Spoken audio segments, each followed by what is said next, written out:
Josh Betar for From the Stands, and we are officially One More Sleep. Shout out to the brand One More Sleep. I'm with the greatest of all time, unequivocally the greatest of all time, Jon Anik. Jon, thank you so much for the time. It is an absolute honour for me to talk to you. Obviously, we've done it before over online, but never in person, so it's an honour for me to chat to you, man. First thing I want to touch on, obviously that press conference was something yesterday, and as a member of the media, it got me seeing Israel tear up. The energy in that stadium was palpable. It was I'd never experienced anything like that before, and I guess I just want to get your thoughts on what happened and just sort of your reaction really overall. Well, first of all, good to be with you, man. Congratulations on all your success, especially of late. So I said last night after the press conference, I didn't do much crying in my 30s, but I've made up for lost time in my 40s. And I think for a lot of men, leaning into that emotional side is something that we're not particularly comfortable with. One thing that we've always said about Israel Adesanya, he's very comfortable in his own skin, and when his roots and his history and his background are brought up, and his beautiful mother and his sister and his dad are right in front of him, I think it evoked an emotion in Izzy, and I think this is an emotional matchup for him.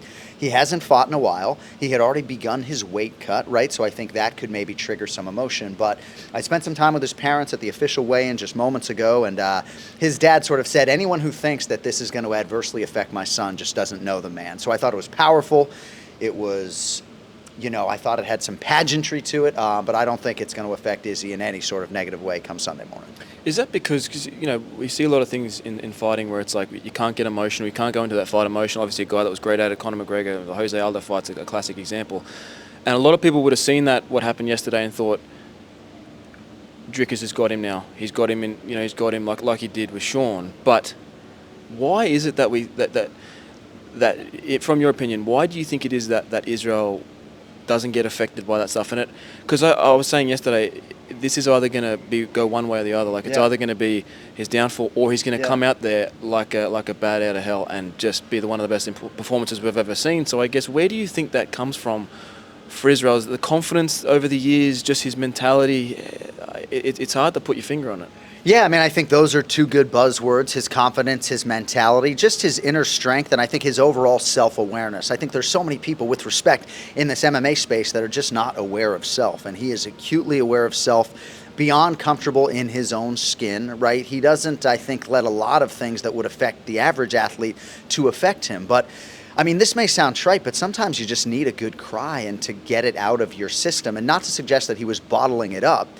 But I think this might actually help him to sort of be in this frame of mind. I don't worry about Izzy at all. And after sitting down with him for 12 successive championship fighter meetings, I'm not sure he's ever been in a better place. Now, Dricus du Plessis is a man of veracity. He speaks what's on his mind. He speaks the truth. I don't know that he's trying to necessarily occupy space in the heads of Sean Strickland or Israel Adesanya, but he has done that, to be sure.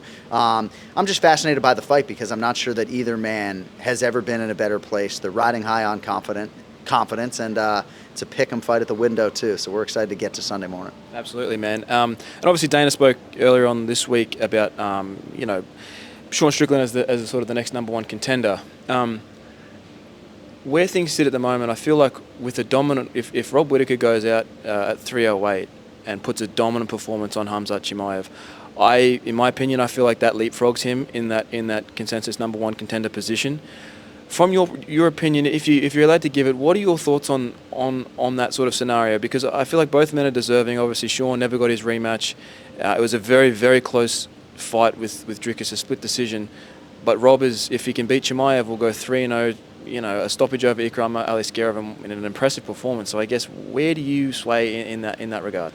Well, it's a good problem to have. The UFC's middleweight division has never been stronger. I have advised Sean Strickland to just wait for a title fight, even if he isn't next, to wait for a championship opportunity. I'm not sure that any guy has really stepped up more for the promotion in that division than Sean Strickland, putting his number 4 ranking on the line against Alex Pereira at UFC 276 when no one wanted to fight the fucking guy. Steps up against Nassourdini Mavab, Abus Magomedov in main events, fights Paulo Costa when the pay-per-view needed him to fight that 5-rounder, and then he dominates him. So I think for Sean, you got to wait. But yes, if Robert Whittaker is able to beat Khamzat Chimaev, I wouldn't be surprised to see promotionally them go in that direction. And I think as far as Dana White's comments are concerned, he did sort of softly say that Sean Strickland is next, but I don't know that he was wholly committal to that particular scenario. So I think Sean's next fight is going to be for the title, but I'm not necessarily sure that he's going to be next. Another one for me, obviously, news broke overnight. I woke up to it, couldn't believe it. Alex Pereira back again, third time this year. I mean, that man is one of the most incredible athletes I've ever seen, and just you can see why he's a fan favorite. He's competed at 300, 303, and now be 307 as a champion. It's an incredible run he's on. Obviously, he's defending his title against Khalil Rountree. I guess, what are your thoughts on that matchup? Not so much a little bit left field. I wasn't expecting it. A fight I'm very happy about. Yeah. Definitely a great fight on paper, one that is going to be an amazing fight to watch. But I guess, what was your overall reaction to that fight, and what are your thoughts on the fight itself? Well, Alex Pereira is the biggest superstar in mixed martial arts right now, and that's a crazy statement. But with respect to Sean O'Malley and everybody else, this is the guy who is leading the dance for the UFC in 2024. It's been absolutely incredible to watch his rise, and I think a lot of it's just rooted in his appetite for mixed martial arts knowledge and improvement, and his just desire to be great and put in the time. Certainly competing at 205 instead of 185 affords him the opportunity to make these relatively quick turns and not maybe stare death in the face trying to get down to 185 pounds. You know, Khalil Rountree Jr. is one of the best human beings on this roster. He's a devastating striker. He's done so many things the right way. This is a guy who 5-6 years ago was having problems with Marcin Prachnio, and look at him now. So I'm really happy just for the human being that is Khalil Rountree Jr. For Alex Pereira, it's interesting, right? Not to suggest that he's biting off more than he can chew, but when you're stacking championship training camps and making these quick turns, if anyone can speak to it, it's Izzy, right? And sometimes it can go the other way, right? Izzy had a crazy stretch, I think, of 7 fights in 20 months. We'll see how it goes for Alex Pereira. It's at altitude in Salt Lake City. Fascinating championship matchup there at UFC 307. Absolutely. 2 more ones for me, John, then I'll let you get out of here. I asked this question to DC the other night, and I wanted to get your take as well. If Israel goes out tomorrow and defeats Dricus du Plessis, considering all that he's done in the division in the amount of time he's done it, does he become the middleweight GOAT? Yeah. I feel like there's a real hot argument for it. Obviously, right now, Anderson Silva's the greatest, had the longest title run, defenses, all that sort of stuff, was champion for 6 years, but there's so much pushing Israel back right now. His back's against the wall. People are doubting him. You know, he's had this incredible run, came back, knocked out Alex Pereira in the most incredible performance I've ever seen. So a win tomorrow defeating the undefeated Dricus du Plessis, I feel like puts him at the greatest of all time. For you, how do you feel about that sentiment? I love the question, and I felt like after Izzy beat Alex Pereira in the fight that you referenced, he could already lay claim to being the greatest middleweight of all time, and I think I might have even publicly said as much and was roundly criticized for doing so. Now, when I compare Anderson Silva and Izzy, I think the one thing that sets Izzy apart for me is the strength of schedule. I believe in this modern era, the 185-pound division, to be more challenging. You know, with respect to Travis Lutter, I think Marvin Vettori's better, you know? So I believe doing what Izzy has done in the most modern of mixed martial arts era might be a little bit more impressive. As I sit here in 2024, I think on paper Anderson Silva's the greatest middleweight of all time, but certainly if Izzy goes out and knocks out Dricus du Plessis and becomes a 3-time UFC middleweight champion, I'm probably going to be having some of these conversations on the Anik and Florian podcast on Monday. Shout out. Last one from me, John.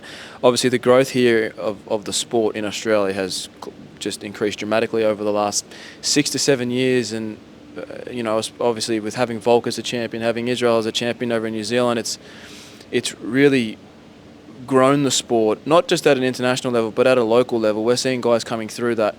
I mean, a great example is Tom Nolan. He's one who I think, the way for a 23-year-old kid, he speaks like he has been in the UFC for years. Media doesn't faze him. He's one that has come through the eternal ranks and was 5-0, got signed to the Dana White's Contender Series, and he has these guys are coming through now that are just so well prepared for the UFC from Australia. And I guess, what are your thoughts on sort of the growth here in Australia, and I guess the future for that in the UFC overall? Yeah, I like that you brought up Tom because he definitely has a wisdom that belies his years. I just got to meet him for the first time this week. I know he's had a couple of UFC fights, but what an absolute stud. And there are a lot of people that walk into a fighter meeting with Dominic Cruz and Daniel Cormier, and they're a little bit fazed by that environment. And this kid is anything but. So I'm glad that you highlighted Tom. I remember coming to Perth in 2018, and it felt like it was a pretty big deal then. And now, when I see where we're at 6 years later, it's a totally different animal. I can't walk down the street here. You know, nobody gives a shit about me in the United States of America, right? So I think that speaks to just where the sport is in this country. And it just feels like it's a national sport. You know, I think I said on Instagram last night, you know, I wish I could bottle the energy here that this country has for mixed martial arts and bring it back to the United States. And, you know, I said at the press conference yesterday, for the athletes to feel all that adoration and love all week and to walk out to a press conference and not see any empty seats juxtaposed against a Vegas press conference where maybe there are 200 people means a lot to the athletes, you know. So I want to echo that appreciation. And, you know, as hard as it is to get here from South Florida, 37, 38 hours door to door, there's nothing like calling fights in Perth and really all across this great nation. So I'd imagine we'll be back for a pay-per-view first quarter 2025, and we'll keep it rolling. Awesome. John, from me, I thank you so much for your time, for your hospitality, for what you do for the community. It never goes unnoticed. I mean that sincerely. You are, in my opinion, you're the greatest of all time, and you lead the way in every aspect. And a lot of guys coming through, a friend of mine met you yesterday, and he's inspired by you. He's a commentator for Eternal, and he's inspired by you. You inspire a lot of people. I mean, you're one of the nicest guys in the sport. You and your brother, Jason. Shout out, Jason. But you guys, man, are just the best. So thank you for your time, man. It's an absolute pleasure for me, an honor, and all the best for the rest of your stay. And, yeah, you're the man. Thank you, brother. Your words mean a lot. Keep it going. Thank you, man. Appreciate it.